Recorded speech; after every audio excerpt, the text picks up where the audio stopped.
নমস্কার বন্ধুরা, আজকে যেটা বানিয়েছি সেটা হচ্ছে মটরশুঁটির কাবাব। সব কিছুরই কাবাব হচ্ছে, তাহলে মটরশুঁটি কাবাব, কিন্তু এটা পিওর ভেজ বানিয়েছি, পুরো নিরামিষ। মিক্সির মধ্যে এরকম আদা কাঁচা লঙ্কা প্রথমে একটু ঘুরিয়ে নিয়েছি, এটা আপনারা সব একসাথেই করবেন।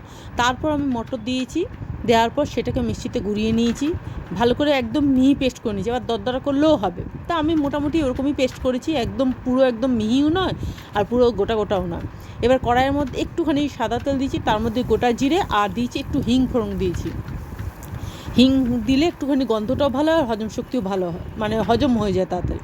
তো এটাকে ভালো করে পেস্টটা দেওয়ার পর এর মধ্যে দিয়ে দিলাম নুন, এর মধ্যে দিয়ে দিয়েছি জিরে গুঁড়ো, একটু হলুদ গুঁড়ো, একটু দিয়েছি চিনি। আর এটাকে ভালো করে মেশানোর পর এর মধ্যে দিয়ে দিয়েছি একটুখানি গরম মশলা গুঁড়ো দিয়ে দিয়েছি। আচ্ছা, আর ফার্স্ট টাইম বানালাম, খেতে ভালো হয়েছিল, আপনারা অবশ্যই ট্রাই করবেন, আশা করি আপনাদেরও ভালো লাগবে।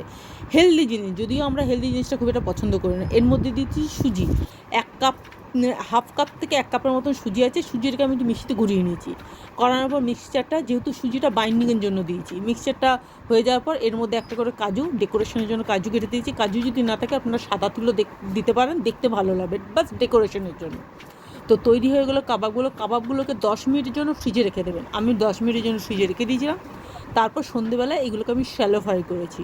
তৈরি হয়ে গেছে আমার কাবাব, মটরশুঁটির কাবাব বা হারা ভারা কাবাব। এবার তাওয়াতে মানে সাদা তেল ব্রাশ করে এর মধ্যে এটাকে আমি শ্যালো ফ্রাই করছি। ডিপ ফ্রাইও করা যায়, কিন্তু আমি ডিপ ফ্রাই করি না। এখনকার দিনে মানুষ হেলদি খাবার পছন্দ করে, সবসময় মানে হেলথ কনসিয়াস হয়ে গেছে মানুষের, তার জন্য আমি এটাকে এইভাবেই ট্রাই করেছি। তো এইভাবে করাতে খারাপ হয়নি। এটা আপনারা টমেটো সস বা পুদিনার চাটনি দিয়ে খেতে পারেন। আশা করি আপনাদেরও ভালো লাগবে। যদি রেসিপিটা ভালো লাগলে প্লিজ একটা লাইক করবেন, প্লিজ একটা কমেন্ট করবেন। সবাই ভালো থাকবেন, সুস্থ থাকবেন। আসবো নতুন অন্য কোনো ভিডিও নিয়ে।